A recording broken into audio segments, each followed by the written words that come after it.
Strange Bedfellows, Chapter 9.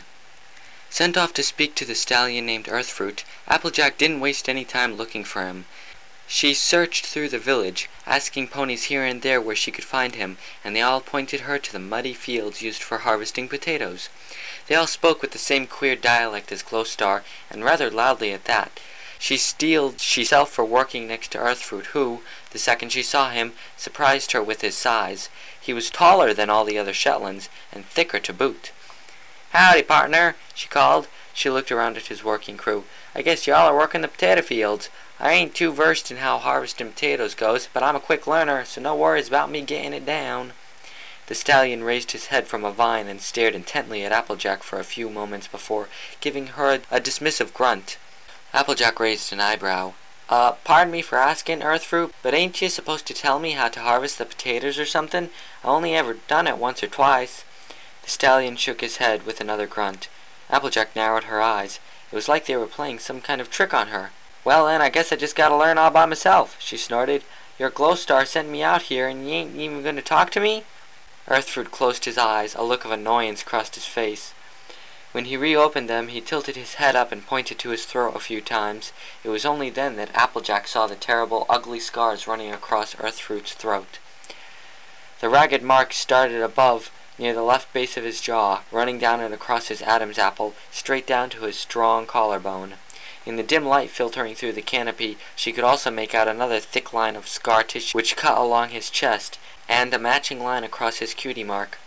"By Celestia," Applejack whispered in disbelief, eyes widening. Without thinking, she also said, "What happened to you?" Earthfruit shot her a look, but another stallion, much smaller, stepped in. "He can't answer that," the stallion said in a high, reedy voice. He held out a hoof, which Applejack shook. "I'm Blink. 3/4 of the time I'm Earthfruit's right hoof stallion and speaker, and the other quarter I'm Earthfruit's scout and speaker." He beamed. "Pleased to meet you, Applejack. I was told you were coming, and sorry I wasn't here sooner. The left quadrant of the field needed work done." Applejack, trying to process the fact that Blink could speak normally at all, looked him over. He was thin and relatively tall, with only a passing resemblance to the other ponies around him. The closest thing to the Shetland's stature about him was his untrimmed bangs. He also looked to be in his middle age. Blink chuckled. "You're wondering why I can speak normally, aren't you?" He tapped his chest proudly. "I'm a 5th-generation Shetland, formed down the line from a progressive union of ponies and Shetlands." He paused.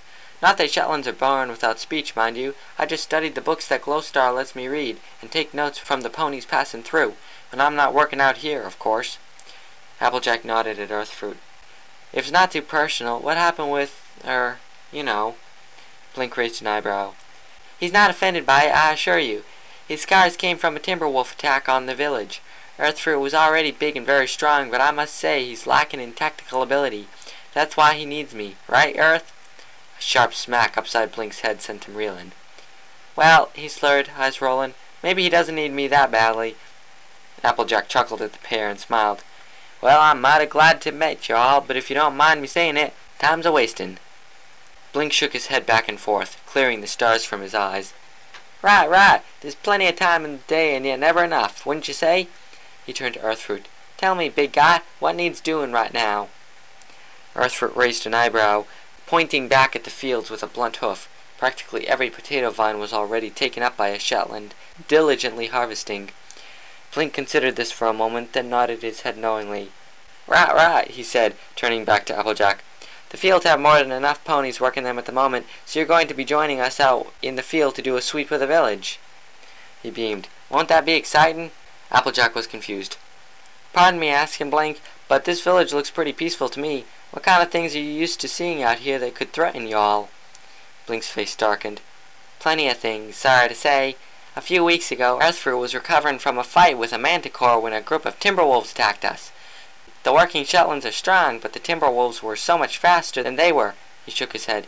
"We lost a few that day. That's why we have to stay sharp. They need us." Applejack felt her heart jump into her throat. "Did you say manticores?" Sweat started to gather on the back of her neck. Blink chuckled dismissively. "I wouldn't worry much about that," he said. "They're uncommon at best, and we'll be taking a well-traveled path, the one my father always used to use. They rarely attack out there. Earthfruit's scuffle with that one happened to be an unlucky occurrence." The big stallion shot Blink a look, and he smiled nervously. Well, I mean, maybe not just unlucky. When Applejack raised an eyebrow, Blink elaborated. We think it may have been led there. When I say manticore attack is uncommon, I really mean that that's the only manticore either Earthfruit or I have ever seen. They're around, sure, but they almost always keep to themselves, way off in the reaches of the forest no pony explores. Applejack nodded. Question is, who do you think might have led it here? Blink hesitated, but after a nod from Earthfruit, said, Well, probably the same one who incited the Timberwolves once they knew Earthfruit was injured. Probably the same one who, once these attacks subside, sent in some kind of horrible flying creatures to attack us. He sighed. We keep beating these attacks back, but there's going to be one we can't stop eventually. Applejack stopped a moment, looking at the trees overhead. You think we'll get attacked out here? If these things keep happening all the time, ain't that enough reason to be wary? Blink chuckled and waved his hoof toward the forest. I doubt it. There hasn't been any reason to think about things like that recently, what with quite a few of our workers receiving lessons from Earthfruit pertaining to wrestling and other methods of fighting. Plus with you, a mare who, I might say, is extremely strong-looking, and that rarity around, I doubt we have much to worry about. Applejack raised an eyebrow. Us? We're just a couple of ponies from Ponyville. I'm a farm pony, not a big old pony like Earthfruit, and Rarity's a fashion pony, not a powerful unicorn like your Glowstar. Whatever we bring to the table can't be enough to make a difference if there's another attack. They were nearing the edge of the forest now. Blink tapped one of the trees. Trust me on this. Shetlands are perfect in a forest.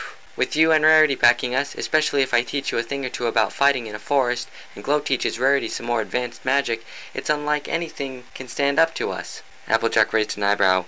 Not that y'all haven't been hospitable or nothing, but were you told that we're not staying here too long? We got a home to get back to. Blink smiled. I know, but it's been a while since I've spoken to another pony who looks like me, outside of business terms, so you'll have to forgive me if I seem a little too excited. I've read a lot about other ponies from Glow's books, but this is pretty much my first opportunity to work with one. That was good enough for Applejack, and, with Earthfruit and Blink walking ahead, she followed. The forest was much less dark than it had been before, with a hoof-beaten path lined on either side by foliage. As a matter of fact, it was quite a pretty forest once the foreboding air was removed from it. Light filtered in through the canopy, shining through leftover dew droplets floating in the air to create a thick petal of light. The grass curled in on itself and made a thick carpet everywhere except the main path.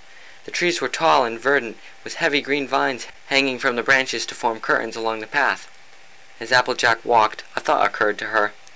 Blink, didn't you say that you were bred down the line from a Shetland? How are you so pony-like? Blink shrugged. That's not really important, is it? He looked back at her, the light shining through his thick hair. Pony genetics are crazy enough without further complicating things, wouldn't you say? I've tried to study biology before and come to the conclusion that it's not even close to worth thinking about. Applejack nodded. And how can you talk like that? I only ever heard Twilight talking like that before, and it doesn't seem like your village has much in the way of studying material. Is that really important? The way I came by my manner of speech really isn't that interesting, I assure you. Applejack felt like she'd been stung, and Earthfruit nudged Blink, giving him a stern look. A pang of hurt crossed Blink's face, and he sighed. I'm sorry for snapping at you like that. It's just I don't really like talking about it. Applejack accepted that, going back to listening to the sounds of the bird song wafting through the trees. They almost sounded like they'd been trained. One warbled a tune that went up and down in a pitch wildly. It sounded so sweet and clear that Applejack felt relaxed almost immediately. That relaxation died in her chest at the realization that one of the birds was singing a song she barely remembered. The mare skidded to a halt. It was a tune she'd been taught by Granny Smith a very long time ago, when she was just a filly. It carried a dangerous and terrible message, despite how upbeat it sounded. Blink and Earthfruit stopped and turned, giving Applejack a confused look. Are you okay, Applejack? Blink asked. We should probably keep moving, but if you need to take a rest, we can. Applejack shook her head. Nah, she said, her voice quivering. It ain't that. It's just that I could swear one of those birds is singing a song I know. It's supposed to be a warning for when one of the ever-free forest's most dangerous critters come out.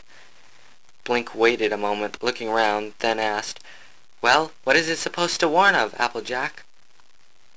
Applejack's voice was tiny as she said it, eyes going wide at the sight of a thick, barbed tail emerging from the brush. Manticore. Earthfruit and Blink spun around, but not quickly enough to avoid the lashing tail, which took both of them in the chest with a wide sweep.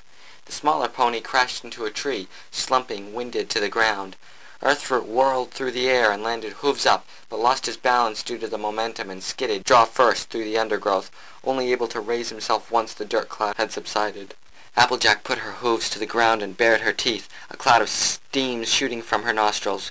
Earthfruit wiped a stream of blood from his nose and joined her, panting heavily. The manticore sized them up, its dark, merciless eyes filled with thought. Finally, it raised a blunt paw and swept it towards Applejack, the smaller of the two.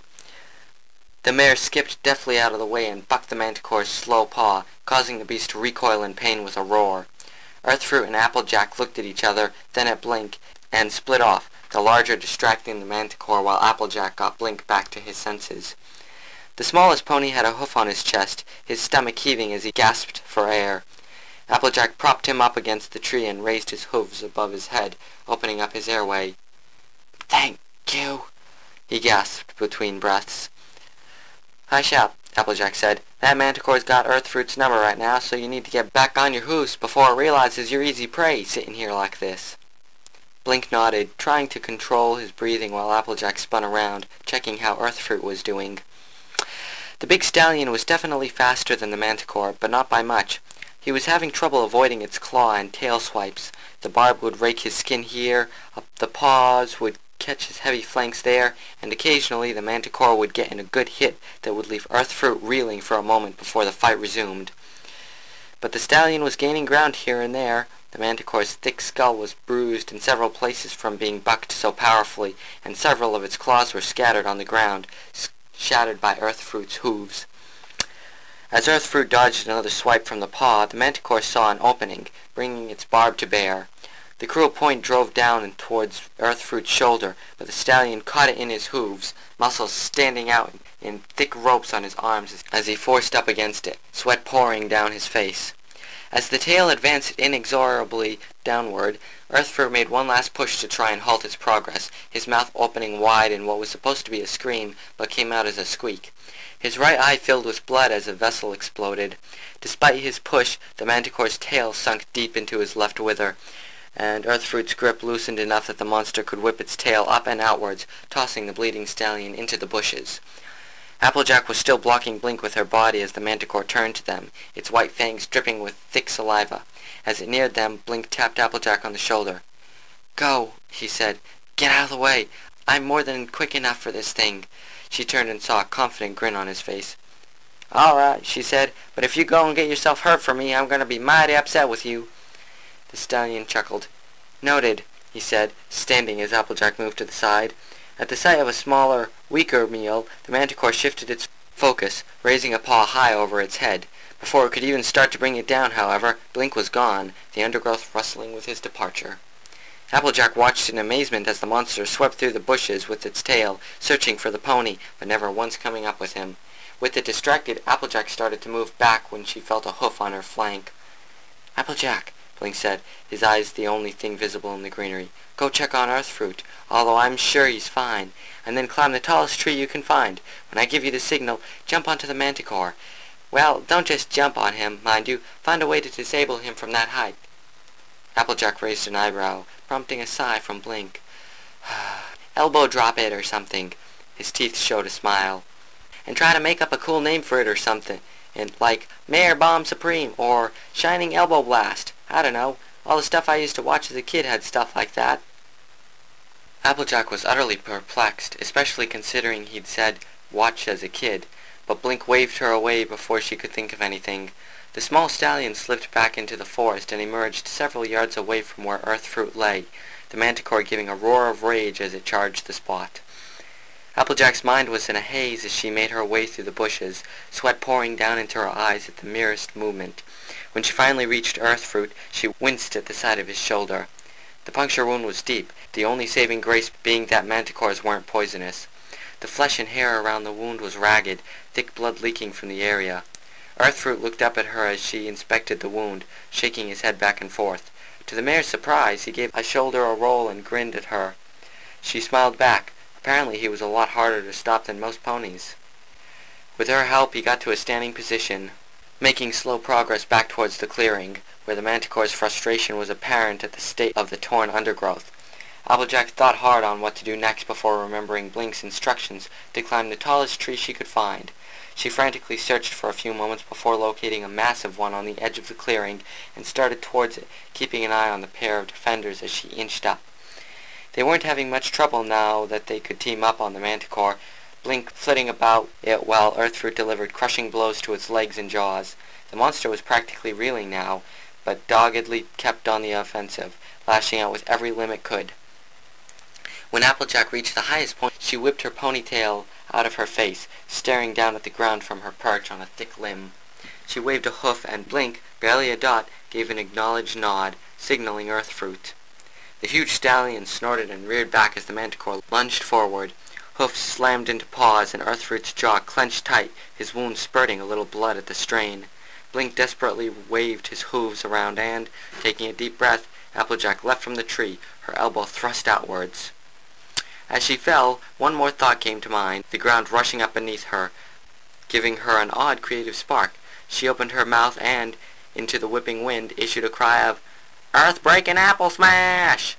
The impact shook the earth, clods of dirt flying up around them as the manticore was driven into the ground. Applejack herself was thrown from the beast as it thrashed about, spraying soil everywhere as its mind tried to cope with the intense pain radiating from its head. The mare landed in the soft grass, her arm smarting. What came next she couldn't believe. Earthfruit jumped back from the manticore as it struggled to rise, thick liquid running down its shaking face as it delivered a bone-chilling roar of fury, though it was clearly on its last leg. Blink jumped up into his arms with a determined, grim smile and rolled into a ball. As Earthfruit cocked his arm back, panting heavily, Blink screamed, "Blink and you'll miss it, cannonball special!" With that, Earthfruit hurled the little stallion through the air. As the manticore tried to grasp what was happening, Blink smashed straight into his face, an ear-splitting crack resounding through the woods. The monster's eyes rolled back into its head as a wash of red dripped from its mouth. Blink spun in place for a few seconds in the curve of the manticore's face before sticking out his back hooves and shoving off, flipping through the air and landing with a thump. He turned to Applejack, whose jaw was practically on the ground, and gave a triumphant smile, as did Earthfruit. And, several yards away, the manticore gave its last breath.